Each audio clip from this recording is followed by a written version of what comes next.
بسم الله الرحمن الرحيم، والصلاة والسلام على رسول الله وعلى آله وصحبه أجمعين. أما بعد، السلام عليكم ورحمة الله وبركاته.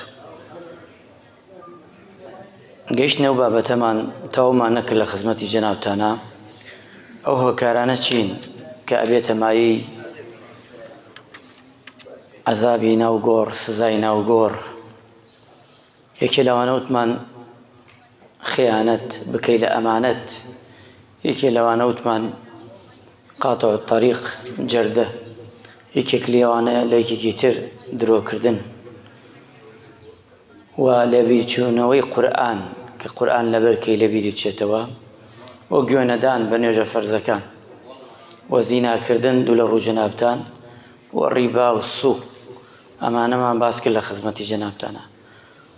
دووەمیانش خاڵەکانی ترش زمان پیسی، گواستنەوەی قسە لە نێوانی خەڵکیدا، خۆپاکردنەوە، خۆت پاک نەکەیتەوە کە لە پیسایی. ئەمانەمانش باس کرد لە خزمەتیەوەدا. و خاڵێکی ترش وتمان نوێژکردن بەبێ دەستنوێژ، ئەمانش باس کرد. هاتینە خاڵەکانی تر. قسەکردن لە شتێک کە شارەزا نەبیتایە. پێغەمبەری خوا صلی الله علیه وسلم فەرمێت، ئەبی ئومامەی گێڕێتەوە، ئەفەرمێت دوای نوێژی بەیانی هات و پێغەمبەری خوا صلی الله علیه وسلم هات لە دوای نوێژ بەیانی، فەرمووی خەوێکم بینیوە، ئەم خەوە ڕاستە وریای بن ئاگاتان لێی بێ. ئەڵێ هاتن دەستمیان گرت و بردمیان شوێنەکە بەرز بوو. وتم ناتوانم بێم.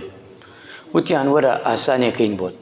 ئەڵێ گێ چووم لەگەڵیانە، هەر هەنگاوێکم ئەنا بەرزتر ئەبوومەوە، هەر هەنگاوێکم دا ئەنا، واتە هەر هەنگاوێکمش دا ئەنا ئیشەکان مەبی بەرەو بەرزی ئەڕوا، حتا گەیمە لوتی شاخەکە. کە کاتێک گەیشتمە ئەوێ، ئەڵێ کۆمەڵێک کەوتە بەرچاومان، خەڵکانێک لە لوتی شاخەکە بینیم کۆمەڵێ پیا و کۆمەڵێ ئافرەت. ئەمانە چییە بێ؟ دەمیانیان کردێتەوە، دەمیان هەڵە دڕن، لە یەکی ئەکەنەوە دەمیان. وتم ئەمانە کێن؟ ئەم کەسانە واوا لێکرێن، ئەبێ چیان کردبێ ئاوا کەچی سزا دەدرێن. ئەوانە شوتیان ئەمانە ئەو کەسانن کە بەبێ زانیاری و بەبێ شارەزا قسە لە شتێکەکەن کە ئاگایان لێی نییە.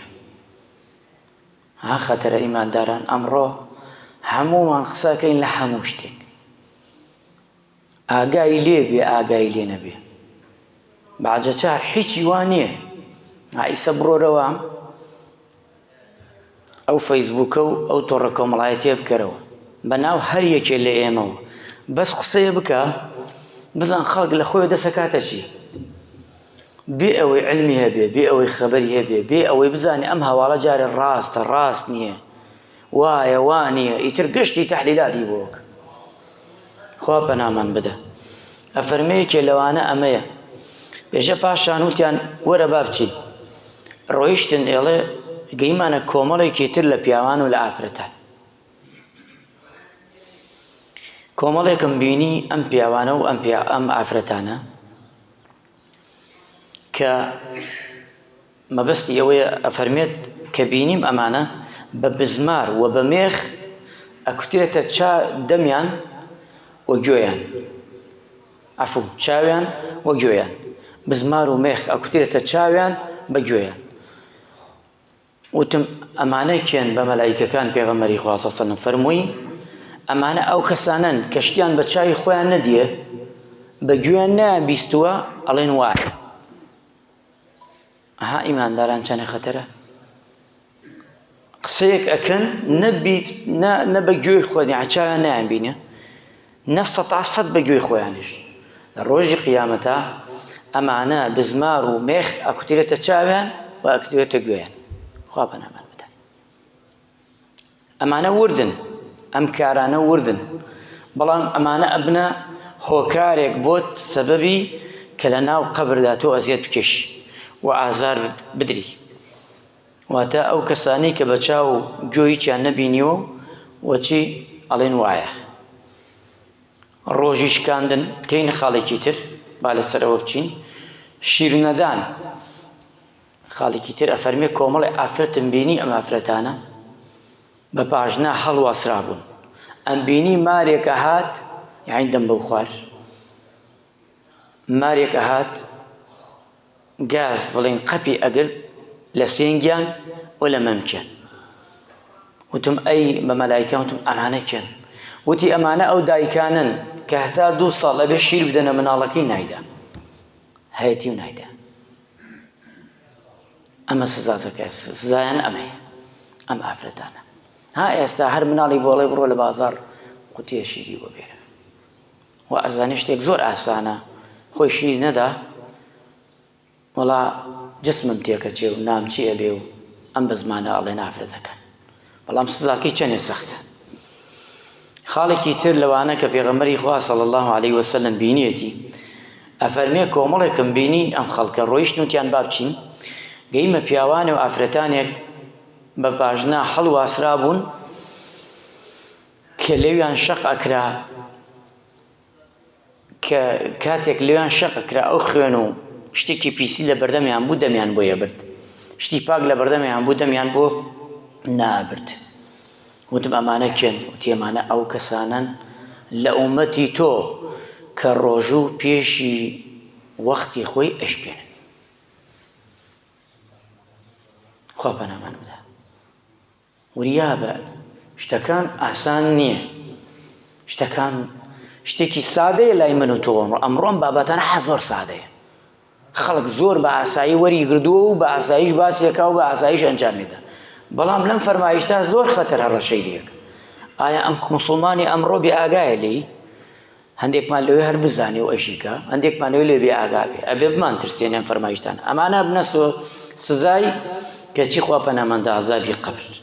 پاشان وتیان با بچین جارێ ماوتە بە پێغەمبەری نازدار صلی الله علیه وسلم ئەڵێ ڕۆیشتین کۆمەڵێ ترمان بینی ئەمە ڕوخسار و پۆشاکیان زۆر ناشرین بوو، وەک زێرا بوو، وەک پیسی وا بوو. وتم ئەمانە کێن؟ ئەمانە دەم چاویان ناشرینە، ئەمانە جەستەیان ناشرین. وتیان ئەمانە ئەو کەسانن لە پیاوە و لە ژنانی تۆ خەریکی زینان، خەریکی داوی پیس، چی لە پیاوان و چی لە ئافرەتان. خوا پەنامان بدە. ئەمانەش ئەو کەسانن کە سزاکەیان وایە. ئەڵێ چوین وتی با بچین ڕۆیشت لەگەڵ مەلایکان پێغەمبەری خوا صلی الله علیه وسلم هاوار و دەنگێکم بیست، زۆر گەورە بوو هاوارەکە، دەنگەکەش لایم زۆر بوو گەورە بوو. وتم ئەمانە چین؟ ئەم دەنگە چی ئەوەنە گەورەیە؟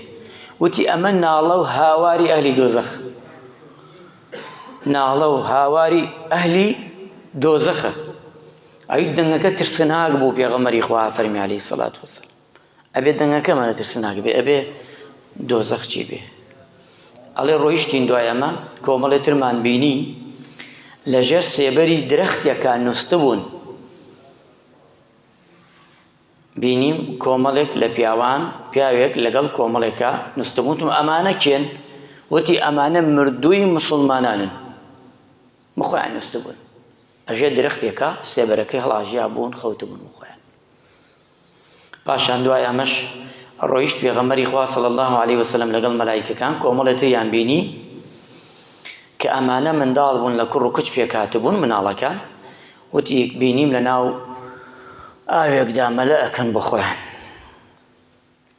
و لەگەڵیان شا ئیبراهیم عەلەیهی سەلام کوڕی پێغەمبەر صلی الله علیه وسلم بە مناڵی وەفاتی کردووە لەگەڵیانە بوو. بینیم ئەمە مناڵانی مسڵمانان.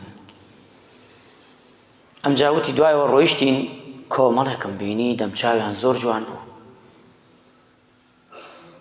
و زۆر نورانی بوون. حەزم کرد بڕۆم بەرەو پیریان. پێغەمبەری خوا فەرمی عەلەیهی سەڵات وەسەلام ئەمانە، وتم ئەمانە کێن ئەوەنە دەمچاویان جوانن؟ ئەمنە سیمایان جوانە. فەرمویان ئەمانە ڕازگۆیان، پیاوچاکان، شەهیدانی ئومەتی تۆن ئەی پێغەمبەری خوا صلی الله علیه وسلم. پاش ئەمە چوم سێ کەسم بینی دانیشتون و ئەخۆن و ئەخۆنەوە. ئەم سێ کەسە وە قسەی جوان و شیرینیان بۆ خۆیان بە یەکتر ئەوتەوە. وتم ئەمانە کیانوتیان ئەمانە زەیدی کوڕی حارث ابن ڕەواحە و جەعفەری طەیار کە پێڵن. هاتم بڕۆم بۆ لایەن، وتی با بچم بۆ لایەن ئەمانە سەحابەی پێغەمبەری خوان عەلەیهی سەڵات وەسەلام، ئەوانەی کە موژدەی باشتیان پێدراوە. هاتم بچم بۆ لایەن، فەرمووی جارێ ماوتە، ئەی محەممەد ماوتە بگەیتە ئەوان جارێ. وتی نان هێلا بچم بۆ لای. دوایەوە سێ کەسی ترم بینی لە ژێر عەرشی خوای پەروەردگارە.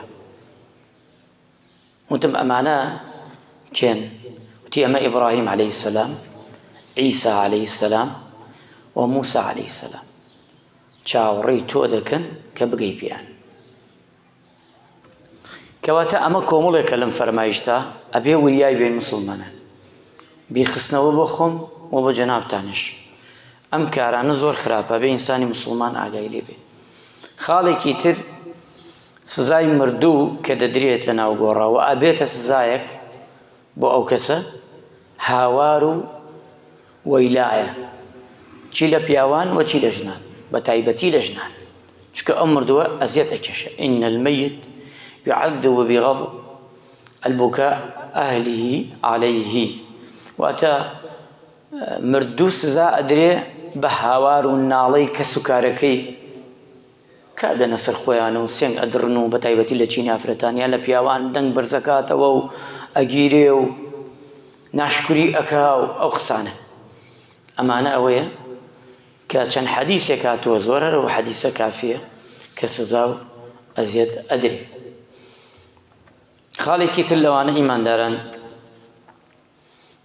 ئەفەرمێ غەیبەتکاران ئەو کەسانەی کە غەیبەت ئەکەن ئەوە غەیبەتی برای مسلمانی خۆیان دەکەن، وەک ئەوەیە کە چییە؟ گۆشتێکی خراپ پیس دەخۆن. وەک قورئانشا فەرمێ، لە قورئانشا ئاماژەی پێکراوە. چونکە پێغەمبەری خوا صلی الله علیه وسلم ئەفەرمێت دام لای بۆ بەلای کۆمەڵێکە نینۆکیانە بوو، نینۆکانیان درێژ بوو. ئەم نینۆکانە کە درێژ بوو کە لە مس بوو، دەموچاو و سنگی خۆیان چی دڕنی، یعنی نۆکی ئاستنین دەمچاو و دەم و دەمچاوی خۆیان چیە کرد ئەڕێنی. وتم ئەمانە کێن؟ هؤلاء فەرمووی جبریل عەلەیهی سەلام هؤلاء الذين يأكلون لحوم الناس ويقعون في أعراضهم. کەواتە چیانە کرد؟ ئەفەرمێ پێغەمبەری خوا صلی الله علیه وسلم ئەمانن کە باسی خەڵکەکەن و دوایەوە چی؟ بە دوای عەیب و عاریان ئەگەڕێن. ئەمڕۆژ زۆرە ئەم زەمانە، خوا پەنامان بدە. بە خۆ تۆ ڕاناوەستەی سە تو هەڵەیەکت بێت بە دوای تو ناگەڕێ، بە دوای ژنەکەت ئەگەڕێ بزان لەکوێ هەڵەیەکی، بە دوای کچەکەت ئاگەڕێ، بە دوای کوڕەکەت ئاگەڕێ، بە دوای براکەت ئاگەڕێ، بە دوای عەشرەتەکەت ئاگەڕێ، بەس بۆی تۆ دەکەدارکە. ئەوە ئەمڕۆ هەر ئەوە نییە بێژین کابرا ئەم ئینسانە ئەم مرۆڤە خۆی خراوە. بەڕەجار واش نییە دێت بە دوای ئەمە هەمووی چیەکە دیعایە دروستەکە، بەس بۆ ئەی تۆ چی بکە؟ تۆ لەکەدارکە. ئەمڕۆژ خەڵک زۆر خۆش باوەڕە، ئەوە نەخۆش باوەڕە ئەم خەڵکە، هەر فیکەیەکی بۆ بکێشە خەڵکیشتی بڕواکە دوو لە ڕوو جەنابتان بێ دەبینە بێ بەداخ قشتمان یەکسەر بڕواکەی وایە وایە بێ ئەوەی کە بزانێ چییە چی نییە. نەخێر. چەند دەقەیە؟ 14 باش. کەواتە ئەبێ وریابین ئەم شتانە هەوڵدەین لە خۆمان دوورکەینەوە، هیچ پێویست ناکات لەم شتانە ئێمە تەداخولی تیا بکەین. کە بوش بینیم دێمە لای شەخسەکە، با تووشی غەیبەت نەبم، تووشی بوختیان نەبم، تووشی ڕیکلام و دیعایە نەبم، ئەچمە لای کابرا یەک و دوو پێ ئەڵێم و تەواو، ئیش من هەرەوە نێتەوە. وما علينا إلا البلاغ. پێغەمبەران بەو پێغەمبەری گەورەیە بەس ئەوەی ڕایگەیاندووە، ئیتر تەواو، ئیتر بە قسەی ئەکەی ناکەی کەیفی خۆت. خۆی ئێمە لە پێغەمبەران زیاتر نیمان. ستە مشتێک لە تۆ ئەبینم بێم ئەسڵەوەی لای تۆ دانیشم پێت بڵێم یەک و دوو سێ تۆ بە قسەم ئەکەی ناکەی کەیفی خۆت. خۆ من زەرەر ناکەم تۆ زەرەرەکەی.